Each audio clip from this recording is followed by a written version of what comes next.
Olá pessoal, como é que vocês estão? Tudo bem? Pessoal, vamos dar continuidade então ao nosso tema, tá? Um bom dia, uma boa tarde para vocês aí, boa noite, eu não sei quando vocês estão acessando esse vídeo. Eu sei que tem um cronograma, mas vocês sempre podem estar voltando nessa aula, né? Bom, vamos dar continuidade então ao nosso tema, que é a Idade Média. Como vocês podem perceber até agora, a Idade Média é bem grande, né? Bastante assunto, né? Temos o Império Bizantino, temos o Império Franco e Carolíngio, né? No caso, só o Carolíngio foi Império. E agora a gente vai falar sobre a característica da Alta Idade Média, ok? Essa aula é baseada na Alta Idade Média, pensada na Alta Idade Média. A Baixa Idade Média nós vamos falar numa próxima oportunidade, ok?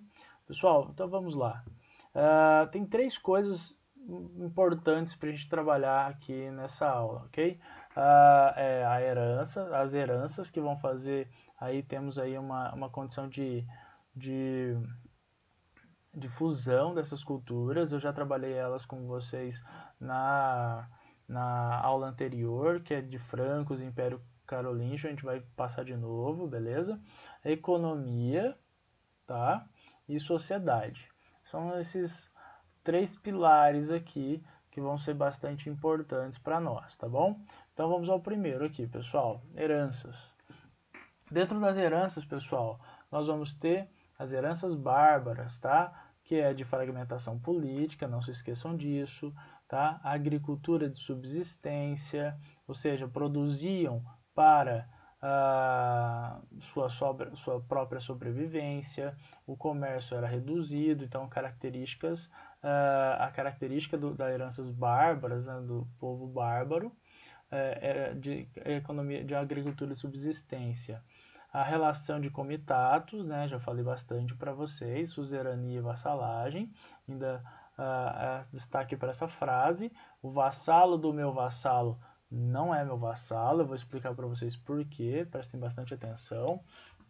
O suzerano, pessoal, ele vai possuir terras, ok? Possuindo terras, ele vai distribuir para seus vassalos, tá? Então, o 1, o 2, o 3, o 4, o 5 são vassalos. Só que veja só o caso desse 2 aqui. Ele é também suzerano e também vassalo ao mesmo tempo.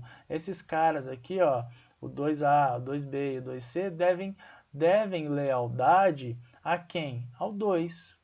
Então veja só, é um poder fragmentado. Quem manda nas terras do 1 aqui é o vassalo 1, né? Então ele pode ali colocar sua taxa, sua própria moeda, apesar que durante o período do Império de Carlos Magno, nós vamos ter uma unificação, né, de uma moeda só, não é?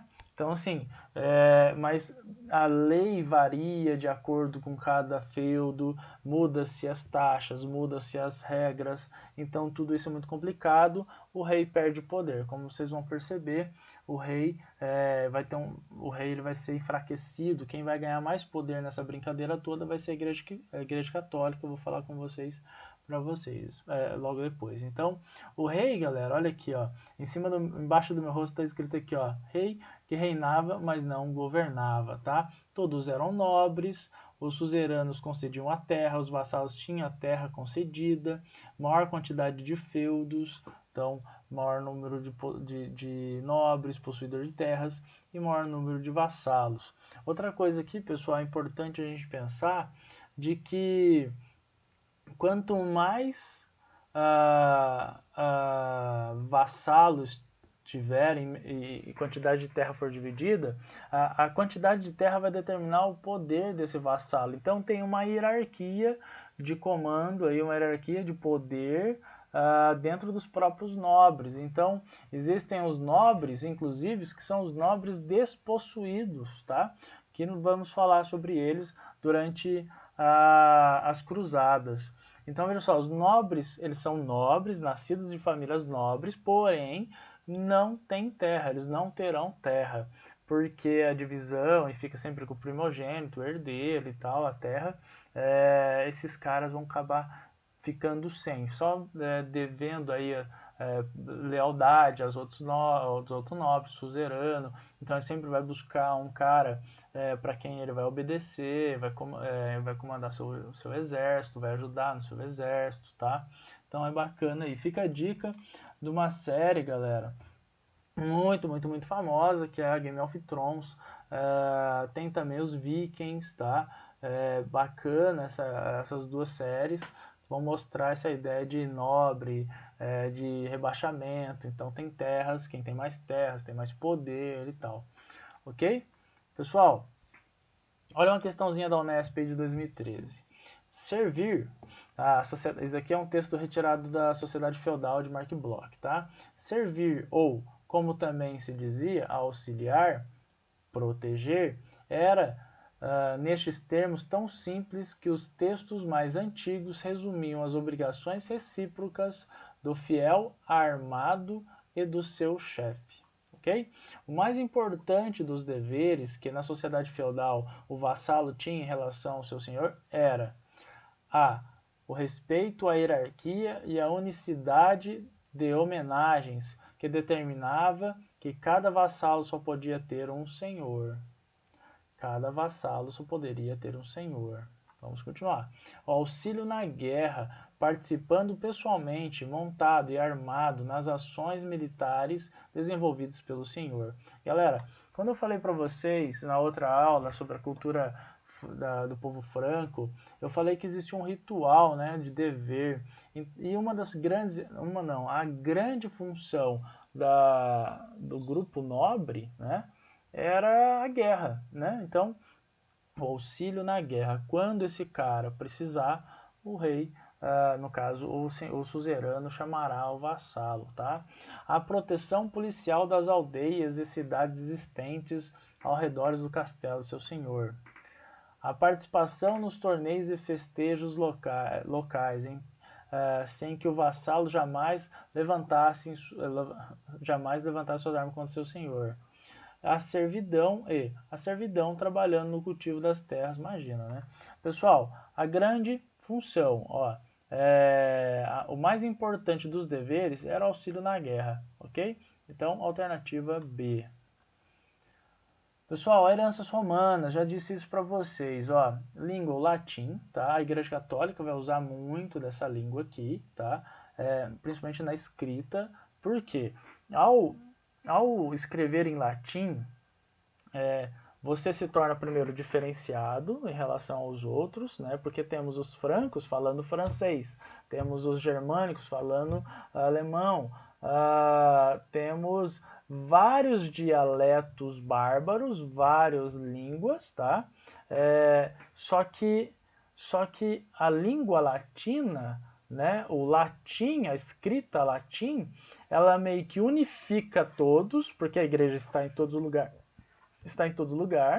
e portanto, além de unificar, ela se destaca, ela se separa, porque ela mantém o monopólio dessa língua, né, dessa escrita, e ela escreve em latim, pessoal, para não causar, olha só, o latim é uma língua universal da Idade Média, né? Apesar de ter um gigante número de analfabetos, mas quem precisava deter a informação e o conhecimento era a própria igreja. Então, o latim funcionava como o inglês hoje, né? Funcionava como binário no sistema operacional e de internet, né? Então, para construção de sites e tudo mais. Então, é uma língua interessante, né? E é uma das heranças romanas. A religião, catolicismo, né?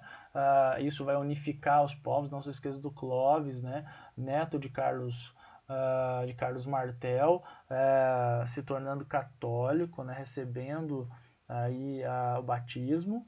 E o colonato, relação de servidão feudal, que é uma herança do Império Romano. Lembra que no final do Império Romano nós vamos ter a crise da escravidão causada pelo enfraquecimento das fronteiras, né? E baixa expansão, né? Fim das expansões, na verdade é o retroceder, né? É o retroceder do Império Romano, a gente perdendo territórios, então vai ter uma crise violentíssima na escravidão. Quem vai substituir o escravo, né, será o plebeu, e o plebeu, por lei imperial, vai ficar preso como um servo à terra. Né, porque eles odiavam né, tinham grupos grandes assim de pessoas que estavam fugindo desse tipo de trabalho, indo para outros lugares, e aí tem uma lei imperial, né? Então fixando esse cara à terra, então o colonato. Pessoal, agora vamos à economia. A economia é bem simples, ó. A agricultura de subsistência, beleza? Então a ausência de relações comerciais.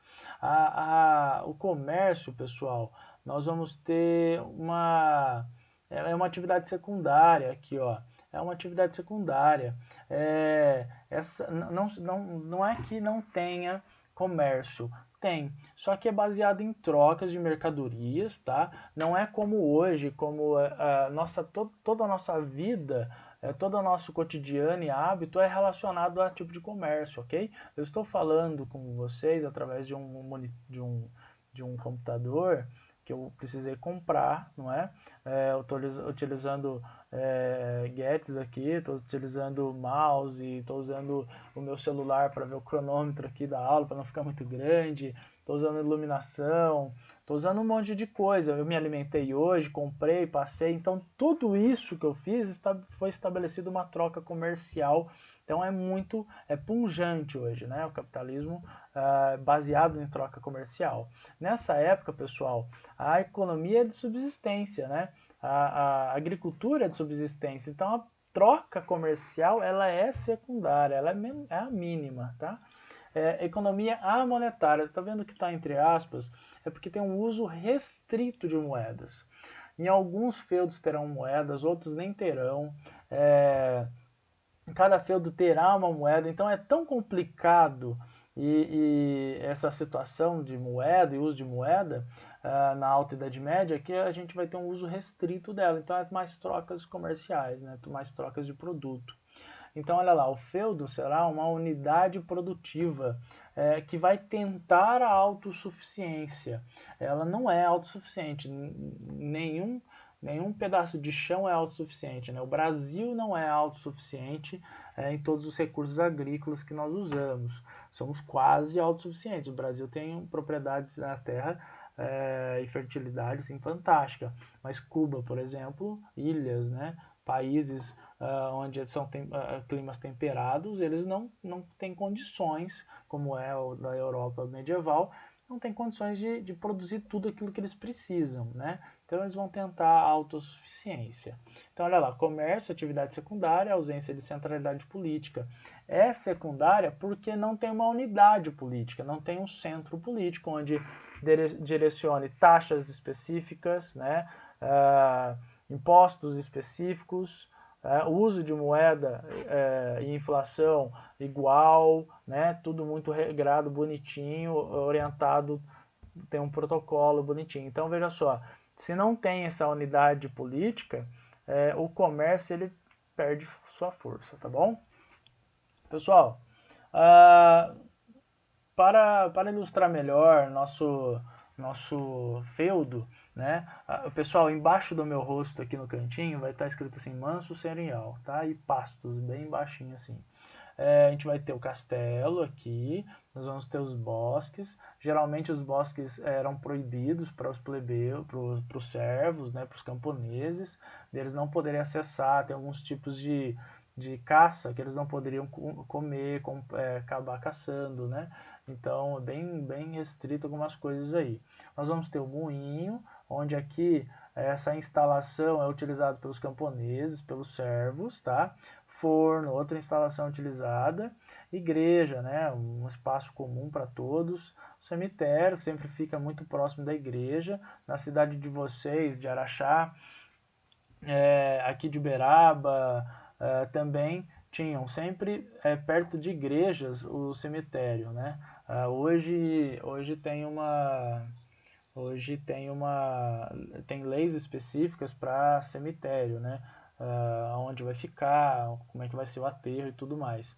Mas antes ficava sempre do lado da igreja. Eu mostrei para vocês numa aula sobre definição de história, definindo a história, um forte encontrado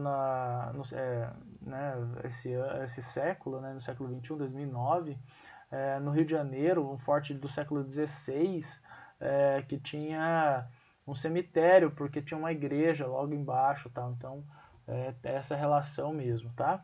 O manso comunal, como vocês estão vendo aqui, onde é o espaço onde o servo trabalha, né? Então, o manso servil, o manso senhorial e o manso comunal, onde todos aqui dividem as coisas. Pasto, tá? Então, olha lá, reserva. Manso senhorial é uma reserva, né? Para trabalhar numa senhorial, paga-se uma corvéia. Trabalha-se lá porque paga-se uma corvéia. Manso comunal era uma área de terra de uso comum. Exemplo, os bosques, os pastos, os estábulos, moinho, forno, celeiro, uso do pagamento, uso com o pagamento de banalidades. Ou seja, para usar o moinho, o forno, nós precisamos, as ferramentas, né, que são do senhor, nós precisamos pagar uma taxa, um imposto que se chama banalidade. E o manso servil,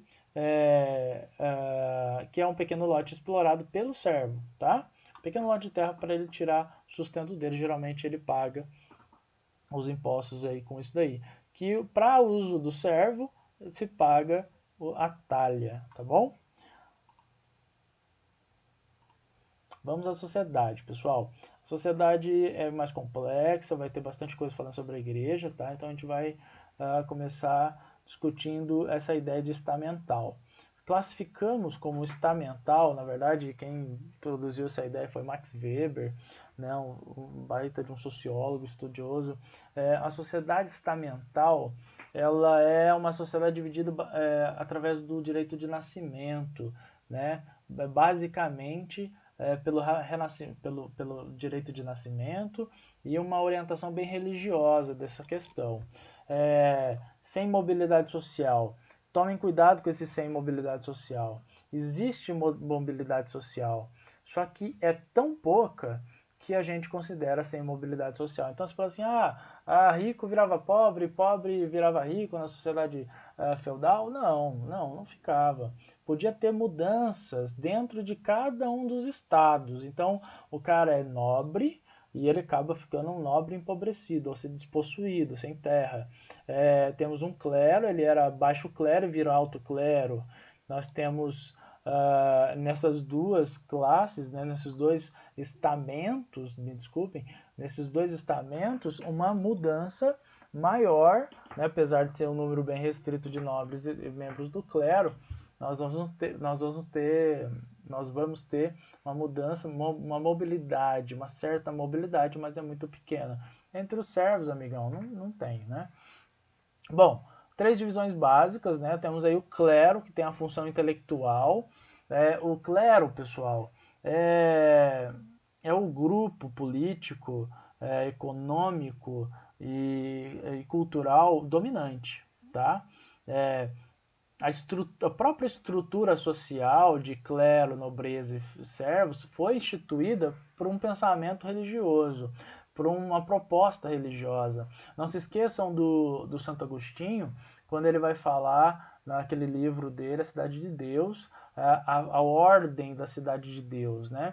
É Deus, o Filho, né? O Pai, o Filho e o Espírito Santo. Tem uma hierarquia, né? Mesmo no céu. E a cidade dos homens é o reflexo imperfeito daquilo. Então temos o clero, a nobreza e o servo representando a Santíssima Trindade. E aí, se for parar para pensar, galera, o clero ele representa os poderes de Deus, representa Deus na Terra. Então Deus é onipotente, é onisciente e onipresente. A Igreja Católica estava em todos os lugares, onipresença, sabia de tudo porque monopolizava o conhecimento, então onisciência, e era a instituição mais poderosa da Idade Média, portanto onipotência, ok?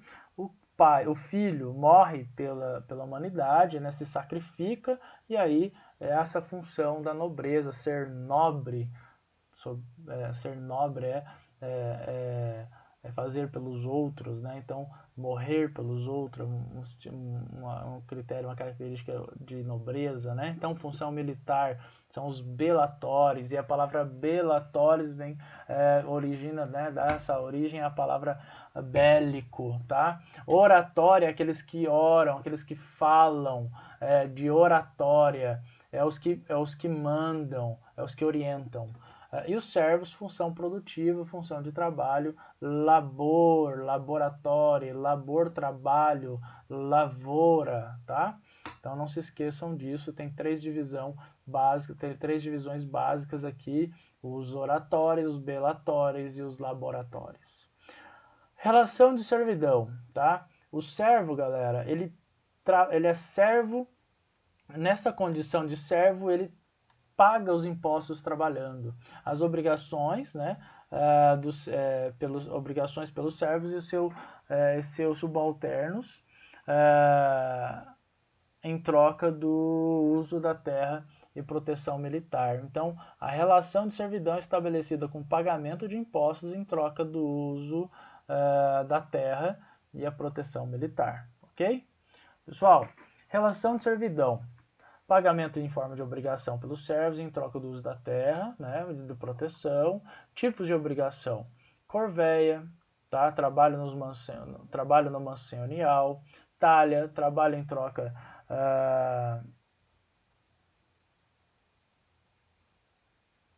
em troca ficou junto aqui, galera, desculpem. Ó, talha, trabalho em troca do uso de terras. Banalidades: uso das ferramentas, mão morta, herança dos servos mortos, tá? E tostão de Pedro, dízimo para a igreja. Pessoal, temos aqui algumas obrigações, alguns pagamentos aqui que tornam o servo tão servo, né? Tão miserável, né? Porque ele o que fica mais pesado da sociedade fica nele. Então, olha, o uso mansorial para pagar, né, a proteção, então eu pago a corveia, em troca da terra que eu uso, eu pago a talha, eu uso as ferramentas, banalidade, mão morta. Veja só, eu tenho um pai, né, então ele morre, ele devia ao Senhor e eu herdo essa dívida, né, e o tostão de Pedro, que é o dízimo, né, a Igreja Católica. Então, a carga de imposto, né, fica muito nas costas do servo, do camponês. Pessoal, uma questão para ilustrar aqui. Ó. A casa de Deus, que acreditam una, está, portanto, dividida em três. Uns oram, outros combatem, outros, enfim, trabalham. Essas três partes que coexistem não suportam ser separadas. Os servos prestados... os serviços prestados por uma são a condição das obras das outras duas.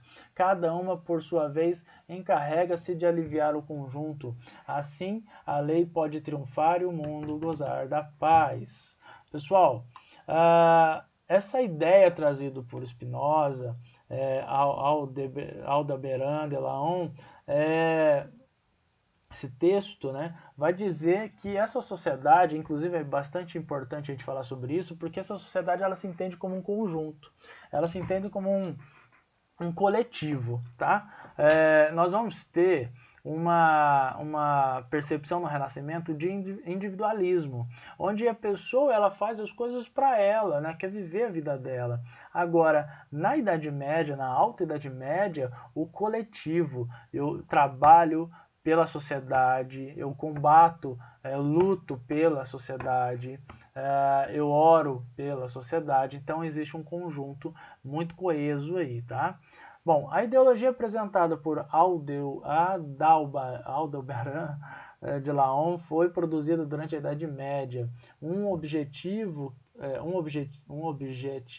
de tal ideologia e um processo que a ela se opôs estão indicados respectivamente em. Então, o que o comando da questão está pedindo? O objetivo, tá, da ideologia apresentada aqui e um processo que se opõe a esse objetivo aqui. Então, justificar a dominação estamental, revoltas camponesas, Subverter a hierarquia social é o objetivo desse texto? Não, né? Centralização monarca. Impedir a igualdade jurídica, está acabando falando que um trabalha pelo outro, né? Então, revoluções burguesas, a burguesia ainda não existiu, a gente vai falar sobre ela na Baixa Idade Média. Controlar a exploração econômica, não fala disso, né, no texto, né? Unificação monetária, questionar a ordem divina. Esse texto questiona a ordem divina? Imagina. Alternativa A, justificar a dominação estamental. E o que parece se opor a esse processo é as revoltas camponesas que aconteceram demais durante a Idade Média, principalmente a Baixa Idade Média, onde muito problema vai acontecer e aí as revoltas camponesas vão acontecer, tá? Pessoal, Igreja Católica. Vamos falar e vamos perder um tempinho na Igreja Católica aqui. Eu tenho alguns minutinhos para falar para vocês. Ó, é a maior proprietária de terras, então quanto maior poder, maior propriedade de terra, maior o poder, tá? O único poder de caráter centralizado na Europa medieval, poder teocêntrico do Papa, tá? O poder divino. Monopólio cultural, controle ideológico, tá? Justificativa religiosa para a sociedade toda vai se organizar numa justificativa religiosa, baseado em três questões, que é os três bases, né, da Igreja Católica na Idade Média, é o tripé dela, é o teocentrismo, a justificativa de um poder centralizado político, religioso, o dogmatismo, que é nada mais, nada menos do que você acreditar sem questionar, né, ser dogmático, e fé, né, acreditar nisso daí. Escolástica, galera, submissão da filosofia grego-romana, filosofia clássica, aos dogmas da religião católica. Então, a linha filosófica de pensamento escolástica vai incorporar aí a cultura clássica ao monopólio da igreja. Então, qual é o processo que vai acontecer aqui? O professor de filosofia de vocês vai falar disso quando vocês discutirem filosofia medieval. Existe uma cristianização, tá? Olha a palavra, cristianização de Aristóteles, de Platão. Um dos grandes representantes disso é Tomás de Aquino, ok? No caso da Alta Idade Média, a gente vai ter Santo Tomás de Aquino cristianizando Platão. Tornar a filosofia de Platão cristã. Então, por exemplo, o mundo das ideias é o mundo de Deus. O mundo das ideias de Platão é o mundo de Deus. Olha só outra coisa. Platão acreditava que a alma, o espírito humano, lembrava das informações, e não que ele aprendia, mas lembrava, é um processo chamado de reminiscência. Santo Agostinho, ao cristianizar Platão, vai falar que não é que eles lembram, mas é que quando Deus criou o homem, colocou-lhe uma centelha divina, né? Porque tudo que Deus cria fica um pedaço de Deus lá, uma centelha divina. Então, quanto mais eles rezavam, mais Deus iluminava, e aí vem a teoria da iluminação.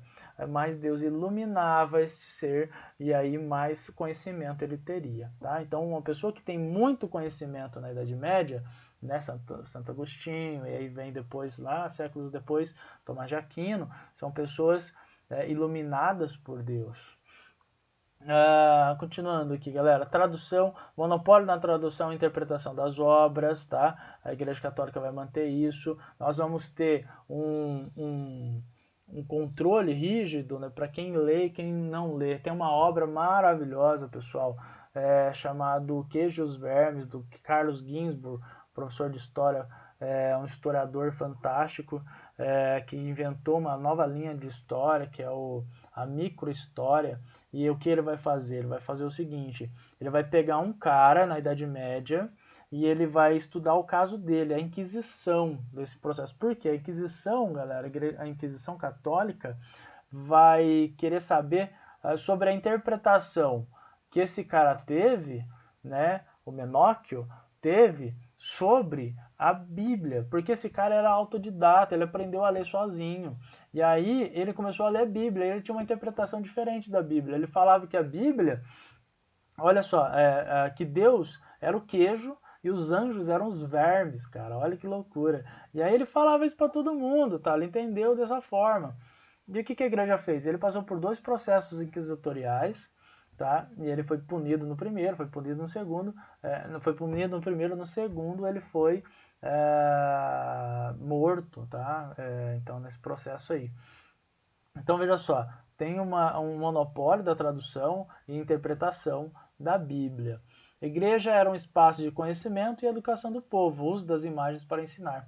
Galera, a Igreja Católica, o espaço físico da Igreja Católica, as igrejas, elas eram espaços de conhecimento, de ensino. Veja só, assistam o filme A Chegada, tá na Netflix, é muito bom. O principal recurso que ela vai usar, que a protagonista vai usar, são imagens para descrever alguma coisa. Então, o que a gente vai, o que a Igreja Católica utilizava num povo analfabeto, que não sabia, além do latim, não sabia ler nas línguas vernáculas, né, nas línguas faladas, não sabiam ler, né? Então, o que ela vai fazer? Ela vai usar imagens. Ela vai usar a imagem para educar, ok? Mesma estratégia utilizada pelos jesuítas para catequizar indígenas, tá? Pessoal, poder da igreja. Ela tem muito poder, e um deles é o poder econômico, maior proprietário de terra, poder militar, quanto mais terras, mais vassalos, então mais exército, poder político, o catolicismo por toda a Europa, ela está em todo lugar, então poder econômico, poder político, domina terras e mantém o poder político na sua mão. Existem dois tipos de poder dentro da Igreja Católica. Existe o poder secular, que é temporal, econômico e militar, esses dois primeiros aqui. E o poder espiritual, galera, religião como norte da sociedade. Imagina, galera, que a sociedade ela está toda fragmentada. A Igreja Católica é o abraço, tá? É esse abraço que junta e unifica todo mundo. Existia uma condição na Igreja Católica que chamava paz de Deus, que é o poder de intervir em assuntos políticos, tá? Então veja só, em momentos de confusão e tudo mais política, a Igreja Católica intervinha em nome de Deus, a paz de Deus. Vou dar um exemplo para vocês, falados na aula anterior. O Tratado de Verdun. O Tratado de Verdun, galera, foi uma paz de Deus, né? O uso claro desse recurso aí. Mosteiros, monopólio do conhecimento, tá? Os mosteiros, assistam o filme O Nome da Rosa, do Humberto Eco. Ele é ótimo, é fantástico, ele vai mostrar como funcionava um mosteiro, a ideia de um mosteiro e tudo mais. O monopólio do conhecimento, os monges copistas, homens divinos, homens sacralizados, vários e vários se tornaram santos. O seu poder intelectual, sua inteligência, o seu conhecimento sobre a liturgia e tudo mais. A produção de livros em latim, lembra disso, galera? Eles vão produzir livros em latim. Por que latim? Porque além das pessoas não lerem latim, outras pessoas não lerem latim, é uma forma de diferenciação, ok? Social de tudo isso, tá? Pessoal, tipos de clero. Temos vários tipos de clero. Temos o clero secular, que é o contato que tem um contato com o povo. Então até o Papa faz parte do clero secular, os padres normais, tal, também. Regular, isolamento nos mosteiros. Então a gente tem o secular, que tem o contato com as pessoas, são políticos, estão ali, conversam e tudo mais. E temos o regular, que é o isolamento nos mosteiros, especialistas da oração. Até hoje, galera, existem espaços em algumas cidades, por exemplo, Uberaba tem, onde freiras ou monges, né, da Igreja Católica se reúnem, ficam lá, moram lá, vivem lá, não saem de lá e ficam por conta de orar pela humanidade, tá? Em Uberaba tem, acho que é Carmelita, alguma coisa assim. Bom, alto clero é a alta nobreza, então você é nobre e aí você tem o seu primogênito. O primogênito vai herdar suas terras. O segundo, né? O segundo filho, homem, ele vai para a igreja. E ele vai fazer, se ele dependendo do seu poder político, das suas terras e tudo mais, ele vira do alto clero. São os administradores. Muitos vão virar papas e tudo mais, tá? baixo clero, contato direto com os fiéis, pequena nobreza e servos. Então, ó, existe o nobre despossuído pega o seu filho, coloca na igreja e vai ser parte do baixo clero, tá? Opa, pessoal, celibato. Celibato foi um mecanismo utilizado no século XIII para prevenção contra a divisão das terras da igreja. Para aumentar o seu poder e não perder ele, quer dizer, para manter o seu poder e não perder ele, o que ela fez? A igreja instituiu o celibato no século XIII, porque os padres, eles casavam, era normal, isso, não tinha problema nenhum, eles tinham filhos, só que os filhos herdavam suas terras, então, para em vez de ficar dividindo as terras, mantinham dentro da igreja. Então, o celibato foi instituído, ok? Pessoal, olha um exemplo aí de igreja que eles vão usar imagens para ensinar. Então, as passagens bíblicas, né, o próprio conhecimento da Bíblia está todo pintado na igreja. Olha, veja só outra igreja aí demonstrando isso. As passagens, né, da Bíblia e tudo mais. Pessoal, uma questão aqui rapidinho, ó. Sou uma pobre e velha mulher, muito ignorante, que nem sabe ler. Mostraram-me na igreja da minha terra um paraíso com harpas pintado, e o inferno onde fervem almas danadas. Um enche-me de júbilo e o outro de a terra. Então, um dá medo e outro esperança. Versos do poema de François Villon fazem referência às imagens presentes nos templos católicos medievais. Nesse contexto, as imagens eram usadas com o objetivo de a. Reafirmar o gosto dos cristãos, incorporar ideias heréticos, imagina, C. Educar os fiéis através do olhar, divulgar a genialidade dos artistas católicos, valorizar esteticamente os templos religiosos. Galera, função educativa, beleza? Vamos lá, mais uma questão aqui, ó. Observemos apenas que o sistema dos feudos, a feudalização, olha lá, não é, como se tem dito frequentemente, um fermento de destruição do poder. Veja só, o processo de feudalização, o que está dizendo aqui, não é que ele por quando a gente fala que o poder era fragmentado, o rei não tinha poder, não havia poder, isso não quer dizer que não existia poder, tá? Existe poder, o poder não desaparece, alguém assume sempre o poder, e aí a gente vai ter a continuação. Ó, a feudalidade surge ao contrário, para responder aos poderes vacantes, que estão vagos. Forma a unidade de base de uma profunda reorganização do sistema de autoridade, Jacques Le Goff. Tá?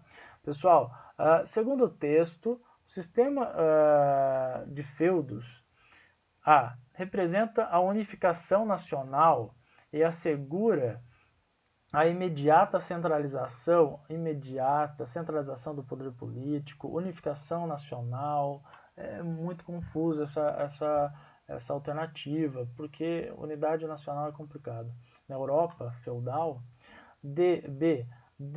deriva da falência dos governantes dos grandes impérios da antiguidade e oferece uma alternativa viável para a destruição dos poderes políticos. Lembra-se que o poder político não desaparece. Impede a manifestação do poder real, elimina os resquícios autoritários herdados das monarquias antigas. A Igreja Católica vai ser autoritária, então não elimina. Constitui um novo quadro de alianças e jogos políticos e assegura a formação de Estados unificados. Vamos lá. Ocupa o espaço aberto pela ausência de poderes centralizados e permite a construção de uma nova ordem política. É a alternativa E, tá? Que ocupa esse espaço vago, tá bom? Pessoal, essa foi a nossa aula de feudalismo, alta Idade Média. Eu voltarei a falar com vocês na semana que vem sobre Baixa Idade Média, ok? Pessoal, morrendo de saudade de vocês, das nossas aulas, ok? Um beijo. Eu tô agora aqui, que horas são? 1h42 da manhã, gravando essa aula, mas eu tô aqui cheio de energia ainda pra gente se encontrar, esperando a gente se encontrar, tá bom? Um abraço, um beijo, até mais.